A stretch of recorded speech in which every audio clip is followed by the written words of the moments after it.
Alright, magandang umaga ho sa lahat natin ng mga viewers Luzon, Visayas at Mindanao all over the world. Welcome naman sa ating panibagong video, panibagong reaction mga ka-action, mga kakampeng. Pag-usapan lang ho natin itong banat ni Yussi Clear sa Diskaya ho mga ka-action, na kung saan may natuklasan ho siya, di ba?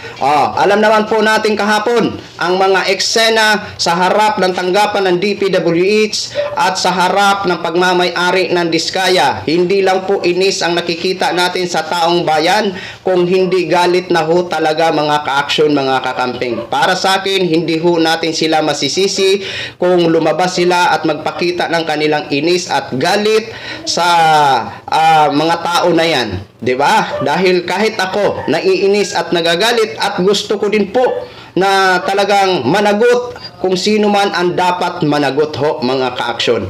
Ito po ayon dito sa post ng News 5, credit or courtesy po sa post nyo. Please allow me to use for informative purposes only. I-play ho natin ang video mamaya after natin basahin ang naging caption.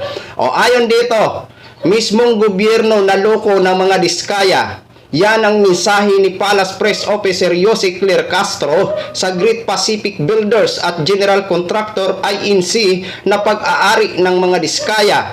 Napag-alaman kasing hindi pa nito natapos ang reconstruction ng Philippine Film Heritage Building sa Intramuros sa Maynila kahit lumipas na ang itinakdang deadline. Bagay na ikinadismaya raw ni First Lady Lisa Marcos dahil tulong sana ang nasabing gusali sa film industry.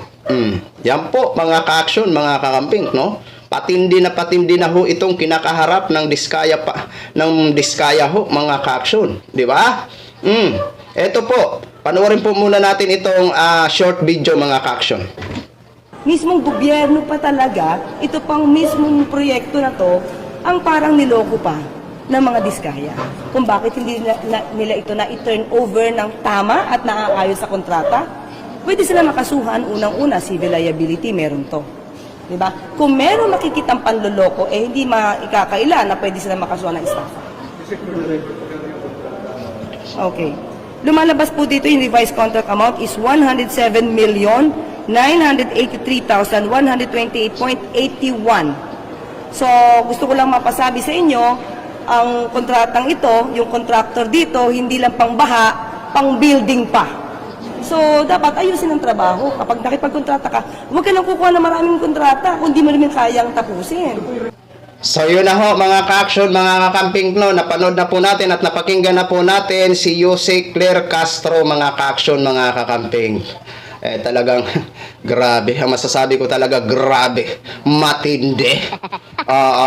Tapos sila pa ang may gana na ireklamo ang organizer ng nagprotesta kahapon sa harap ng sa harap ng pagmamay-ari nila.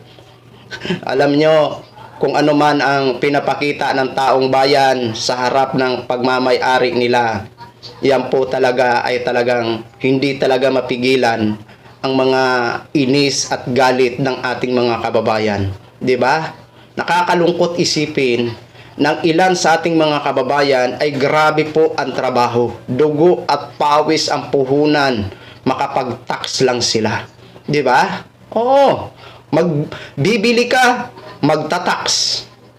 'Di ba? Sasahod ka, magtatax.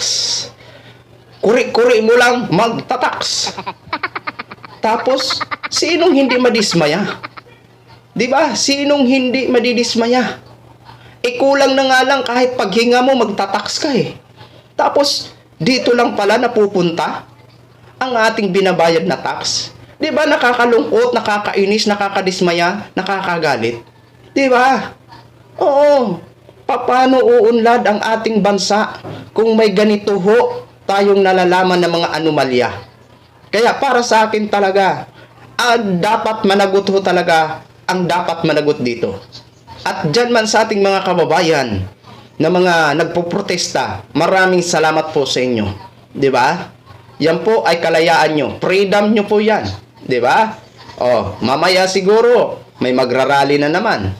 Hindi natin alam kung saan banda, no? Kasi may nababasa ho ako sa Facebook. 'Di ba? Kaya sana itong panawagan natin kay Mr. President Bongbong Marcos. Sana masolusyonan nyo po ito. Mapanagot nyo ang dapat managot. Dahil mas maraming Pilipino talaga ang hahanga sa administrasyon mo kapag nagawa nyo po ito, Mr. President Bongbong Marcos. Okay? So yun lang po mga ka-action. Again, share ko lang ho sa inyo. Maraming salamat po sa lahat natin ng mga viewers Luzon, Visayas at Mindanao all over the world. Ako po ang inyong lingkod, si The Action Man. Good morning, everyone.